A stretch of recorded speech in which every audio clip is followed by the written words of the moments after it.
Halo semua, selamat datang di channel Digitaluna Channel. Kali ini kita akan membahas aplikasi basis data mengenai penerimaan siswa baru. Dengan saya Digitaluna.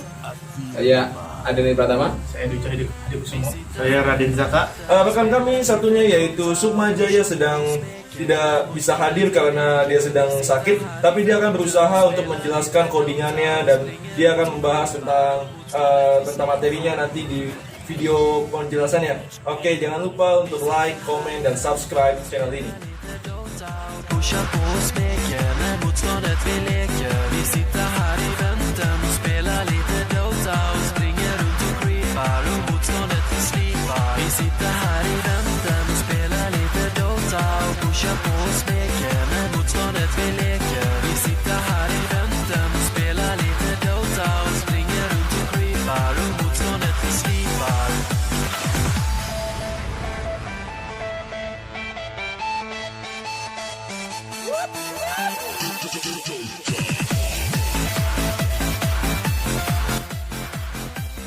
Assalamualaikum warahmatullahi wabarakatuh. Di sini saya akan menjelaskan proyek aplikasi basis data tentang perancangan penerimaan mahasiswa baru. Sama saya Adeni Pratama sebagai menjelaskan yang pertama. Lalu ada Raden Zaka, Digitaluna, Dwi Cahyo, dan Sukma Jaya. Teman-teman di sini kata pengantar, pertama-tama kami ucapkan puji syukur pada Tuhan Yang Maha Esa karena atas karunia dan berkat darinya kami dapat menyelesaikan proposal dengan tema perancangan basis data penerimaan siswa. Ini serta tugas yang berupa video presentasi yang telah kami upload ke media sosial YouTube guna melengkapi tugas kami tersebut. Makalah ini kami buat untuk melengkapi tugas dari mata kuliah aplikasi basis data, di mana dosen pengajar kami ialah Bapak Ferry Dianto, MKom, memberikan ilmu terkait materi pada proposal yang kami buat ini. Terlepas dari semua ini, kami menyadari seutuhnya bahwa susunan proposal maupun tugas kami ini masih jauh dari kata sempurna, baik dari tata bahasanya maupun susunan kalimatnya.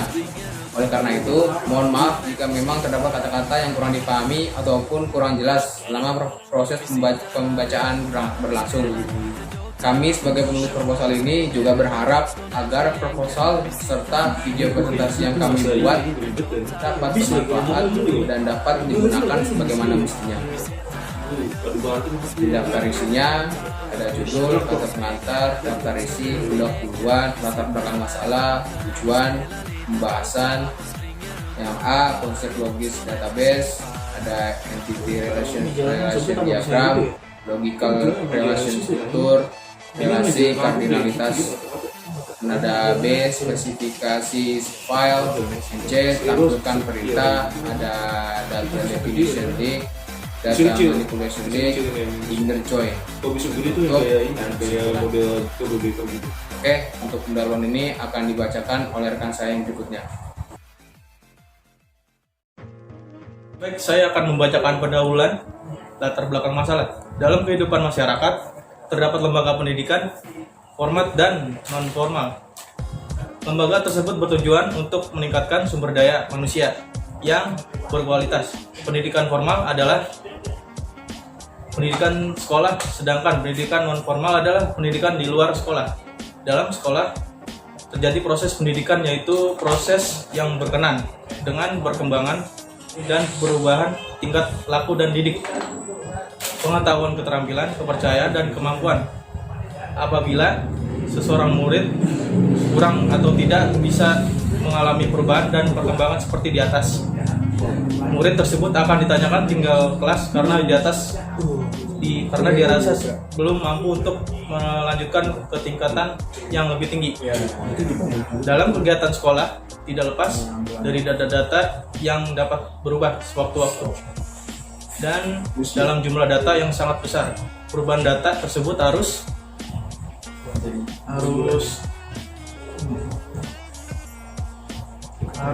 tersimpan dengan baik dalam pengelolaan data. Kebanyakan sekolah menggunakan sistem pemrosesan manual, yaitu data yang ada berupa setumpuk kertas dan rekaman yang disimpan dalam rak berkas seiring dengan kemajuan teknologi. Komputer merupakan produk teknologi yang mampu memecahkan masalah bukan hanya dalam segi perhitungan, tetapi juga dalam kemampuannya menyimpan dan memberikan informasi. Walaupun demikian, dalam masyarakat modern komputer lebih banyak dimanfaatkan sebagai pusat database dibandingkan penggunaan lainnya. Perkembangan basis data tidak lepas dari perkembangan perangkat keras dengan perangkat lunak. Salah satu perangkat lunak pengembangan aplikasi yang populer adalah Microsoft Visual Basic 6, yaitu bahasa pemrograman untuk basis Microsoft Windows sebagai bahasa pemrograman yang mutakhir. Microsoft Visual Basic 6.0 didesain untuk dapat memanfaatkan fasilitas yang tersedia dalam Microsoft Windows. Penggunaan bahasa pemrograman Visual Basic dalam penanganan basis data merupakan kemajuan teknologi dalam perkembangan basis data. Dalam mengenai data yang besar, pemrograman visual sangat efektif dibandingkan dengan sistem pemrosesan manual yang dilakukan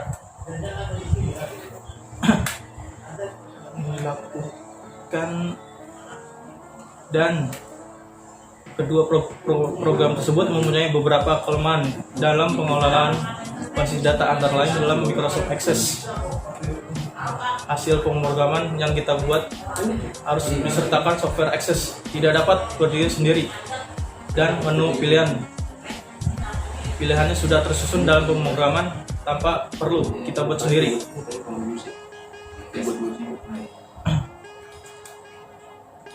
Udah, lanjut ke ini. Tujuan kami melakukan proyek ini adalah karena kami memahami kesulitan proses untuk pendaftaran siswa sekolah baru apabila dilakukan secara konvensional. Maka dari itu kami harap pemrograman rancangan kelompok kami dapat membantu memecahkan kesulitan dan problema yang dihadapi pada sistem administrasi sekolah, seperti kesalahan data, kekurangan data, dan waktu yang ditempuh dan permasalahannya. Oke, lanjut pembahasan. Oke, kita akan melanjutkan codingan kita akan melanjutkan pembahasan yang sudah dibahas oleh rekan kita sebelumnya, yaitu Dwi Cahyo Adikusumo. Nah, kita akan masuk ke pembahasan. Nah, ini ada yaitu konsep logis database. Nah, itu ada nomor 1, yaitu entity relationship diagram, yaitu entitas yang terlibat ialah calon siswa dan admin dan usernya. Nah, kalau kita lihat bawahnya, ini kita bisa melihat IRD-nya itu macam kayak begini. Jadi calon siswa itu dapat memiliki data seperti nomor telepon, nama mahasiswa, NIM mahasiswa, alamat siswa. Nah, habis itu dia masuk ke mendaftar. Nah, mendaftar itu biasanya membutuhkan NIM siswa. Nah, kita langsung lagi ke bawahnya, yaitu ada laporan. Laporan itu tuh dia ada formatnya, yaitu berupa ID siswa. Nah, habis itu ID siswa itu langsung ke ini lagi, ke user. User itu ke nama siswa, ID siswa, nomor telepon. Jadi itu kalau kita masukkan user, itu kita memiliki 3 data. Nah, selanjutnya kita langsung ke admin. Nah, di bawah itu ada admin tuh, cabang dari laporan itu. Nah, admin itu dia itu ada 3 bagian lagi. Ada 4. Maaf. Yaitu ada nama admin, ID admin, password, dan jabatan. Nah, di situ kita bisa lihat. Selanjutnya itu bisa ada logical relation diagram atau LRS. Nah, kita bisa lihat di sini ada calon siswa. Calon siswa itu berupa kayak yang tadi kita udah bahas, tapi dia berbentuknya seperti table. Nah, ini ada calon siswa itu ada NIM siswa, PK, PK itu primary key. Jadi itu kunci utamanya yaitu ada di NIM siswa itu. Jadi apabila kita memasukkan NIM siswa, maka dia akan keluar seperti nama siswa, alamat siswa, dan nomor telepon siswa. Nah, kita ke user. Nah, usernya itu di primary key-nya itu ada ID siswa, lalu ada nama siswa, dan ada nomor telepon. Nah, lalu ada admin. Admin itu kalau kita mau mencari admin itu tinggal masukin ID-nya itu ya sebagai primary key-nya, yaitu ID admin, nama admin, password, jabatannya apa. Oke. Jadi dengan adanya primary key, kita hanya tinggal memasukkan satu bagian, satu data itu, maka mereka akan muncul semuanya itu. Karena dia itu hanya butuh satu data itu untuk menjadi kunci utamanya. Nah, kita akan ke relasi atau kardinalitasannya. Nah, calon mahasiswa atau maksud kami calon siswa mendaftar sekolah, relationship-nya itu 1-to-1 alias 1-ke-1. Jadi calon siswa yang mendaftar ke sekolah itu dia memiliki 1-ke-1 gitu, 1-to-1. Lalu user memasukkan data diri ke pihak sekolah, itu relationship-nya 1-to-many. Berarti dari usernya itu ke pihak sekolah itu many, dan user itu 1. Lalu ada admin memiliki data calon siswa. Nah, itu ada 1-to-many. Nah, 1-to-many berarti kan adminnya itu seorang dan data calon siswanya itu banyak. Nah, itu many. Nah, kita bisa lihat ke bawahnya lagi ada spesifikasi file. Spesifikasi file calon siswanya itu ada NIM siswa, nama siswa, alamat siswa, dan nomor telepon. Nah, ini lebih secara sederhananya. Nah, kita bisa lihat di sini ada tipenya itu ada integer, varchar, dan integer. Nah, size-nya itu ada 8. Iya, karena NIM siswa itu ada 8, karena itu memiliki digit itu 8. Dan dia nggak boleh lebih. Jadi itu ada karakteristik ininya, karakteristik katanya itu memiliki ukuran 8 ukuran. Nah, kita bisa lihat lagi nama siswanya itu maksimal 20. Dan kita bisa lihat lagi nama alamat siswa itu diberi ruang sebesar 30. Nah, nomor teleponnya hanya diberikan 12. Di sini primary key-nya itu balik lagi ke NIM siswa yang tadi kita udah jelaskan di atas ya. Nah, nama field-nya itu tuh sesuai dengan elemen datanya itu. Nah, kita bisa lihat lagi ke bawahnya spesifikasi file user. Nah, di sini ada ID siswa, nama siswa, nomor telepon, dan lulusan. Nah, kita bisa lihat nih, ID siswa itu diberi 5 doang. Nah, 5 itu kenapa bisa 5? Karena emang ID siswa itu memiliki digit 5 doang. Untuk sebagai pengenalannya ID-nya itu berformat hanya 5. Nah, kita nama siswa itu diberikan karakter maksimal itu 20. Nomor teleponnya 12 sama kayak tadi, dan lulusannya itu 20. Yaitu lulusannya berarti nama sekolah lulusannya apa. Jadi kenapa mesti 20? Karena emang ini nih, kita biasanya kalau untuk memasukkan karakteristiknya itu nggak boleh banyak-banyak, kan misalnya kayak SMP apa gitu, SMP ini itu atau apa gitu. Nah, primary key-nya itu terletak di ID siswa. Nah, kita bisa lihat lagi spesifikasi file admin. Nah, ini sih di sini primary key-nya itu ke ID admin. Ya, rata-rata emang kalau primary key itu untuk setiap bagian itu tuh rata-rata ID, karena memang yang paling mudah, yang paling gampang diingat itu ID. Jadi dengan ID apabila kita mengingat sebuah ID itu, kita bisa untuk ke segala arah. Jadi dengan ID itu kita bisa mengenalkan diri kita. Nah, ID itu diberikan 5 lagi, nama admin itu 15 karakter, password itu 20, dan lulusan 20. Nah, selanjutnya akan dilanjutkan oleh rekan saya yaitu Raden.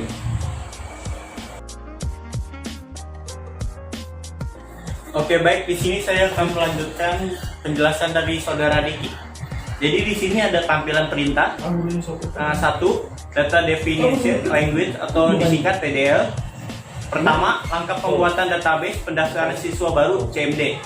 Jadi kita akan membuat database baru dari MySQL ya, PHP admin, kita create database pendaftaran.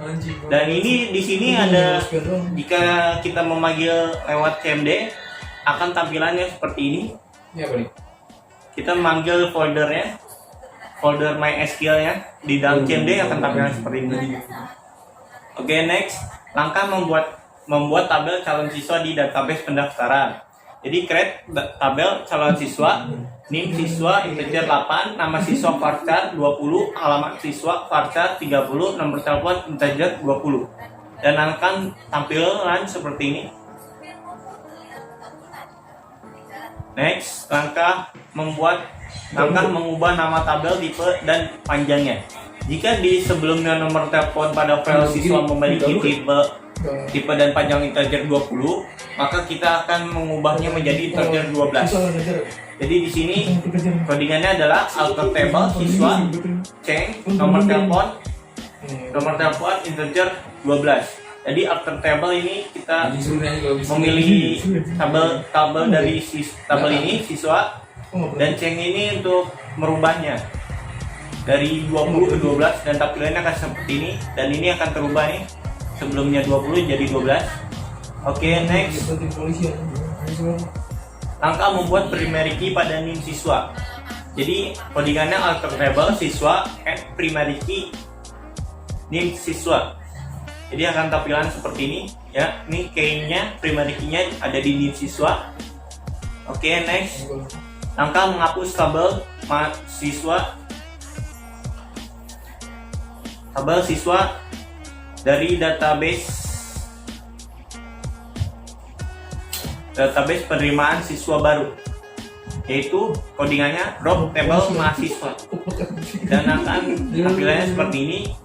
Jika sudah kita memasukkan codingan drop table ini, kita akan show table, melihat tabelnya apakah sudah hilang, dan akan hilang seperti ini empty set.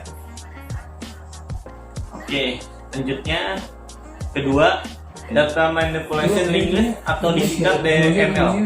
Berbeda dengan DML yang berkaitan dengan pengolahan tabel-tabel di DML, akan membahas tentang langkah-langkah pengolahan isi data yang ada pada tabel. Jadi harus membuat tabel baru lagi yang namanya tabel user. Langkah pertama itu membuat tabel user pada database pendaftaran.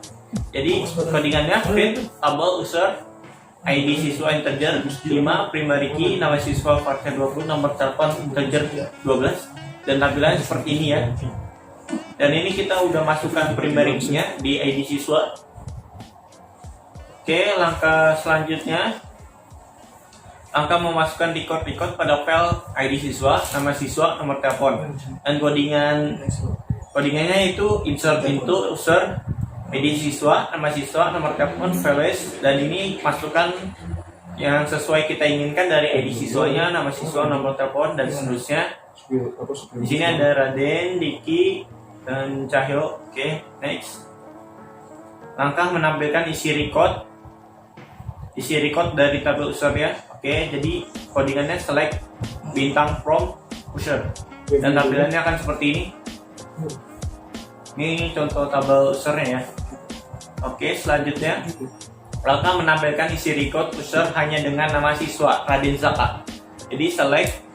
Jadi codingannya select nama siswa from user where nama siswa Raden Zaka. Jadi di sini select memilih nama siswanya dari tabel tersebut, dan from dari tabel usernya itu, dan where mencari nama siswa khusus Raden Zaka, dan tampilannya akan seperti ini, hanya ada nama Raden Zaka.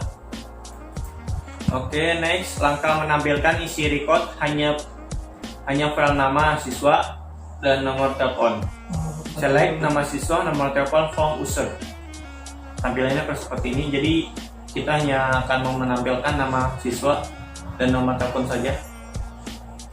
Nah, ini kita nggak perlu bintang ya, karena bintang ini buat keseluruhannya, kita memanggil seluruh.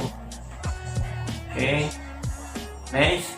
Langkah menampilkan isi record dengan pengurutan data berdasarkan ID siswa. Jadi select bintang from user order by ID siswa descending. Jadi select bintang from user order by. Jadi ini memilih dari variable ID siswanya. Dan ini descending. Jadi dalam pengurutannya tuh ada dua macam, ada descending dan ascending. Jadi ascending itu dari yang terkecil dan terbesar, dan descending dari yang terbesar ke terkecil. Contoh ascending dari angka 1 sampai 10, dan untuk abjad dari A sampai Z. Dan descending begitu juga sebaliknya, dari terbesar ke terkecil, kelas 10 dari angka 1 Z ke A. Dan tampilannya akan seperti ini, karena kita memilih ID siswa untuk descending, jadi 2, 1. Ini ya. Oke, langkah selanjutnya angka menampilkan isi record dengan nama siswa berhuruf depan D. Select bintang from user where nama siswa like D%. Akan tampil D yang urut abjad D saja, Diki Taruna dan Dwi Cahyo. Jadi memilih variabel nama siswa like ini khusus, jadi hanya khusus pokoknya ya. Dan ini D, jadi D% ini untuk D dan selanjutnya. Jadi misalnya ada, dan ini D untuk angka huruf, dan ini untuk khususannya aja ya. Jadi misalnya like P, jadi hanya dipanggil yang huruf depannya P. Oke, next. Jadi di sini ada inner join. Inner join adalah perintah di mana kita menggabungkan dan atau menghubungkan suatu tabel dengan tabel yang lain dengan file yang sama. Jadi untuk menjoinkan tabel, kita akan membuat tabel baru ya. Itu tabel admin. Sini tampilan tabel adminnya seperti ini. Oke. Langkah pertama, kita akan mencoba langkah menampilkan seluruh file di mana nama admin hanya pada Raden Zaka. SQL, codingannya select bintang from admin, inner join, user on admin, lulusan sama dengan user lulusan, where admin, nama admin Raden Zaka. Jadi di sini select memilih seluruh dari tabel admin, inner join menggabungkan dari tabel admin ke tabel user, dan on untuk mengaktifkan dari tabel admin ya. Dan tampilannya akan seperti ini, hanya khusus Raden Zaka tadi. Oke, percobaan kedua yaitu menampilkan hanya file lulusan nama admin dan ID admin, diurutkan berdasarkan ID admin secara descending seperti yang saya jelaskan pertama. Ada ascending dan descending. Saya akan coba dengan descending. Jadi di sini ada codingannya select admin ID admin nama admin, user lulusan, from user inner join admin, on user lulusan admin lulusan, order by seperti yang kita jelas. Ini khusus ID admin descending, dan tampilannya akan seperti ini karena urutan descending, jadi dari 4 3, 1, 1. Oke, mungkin sekian dari penjelasan saya. Akan dilanjutkan oleh Saudara Sukma.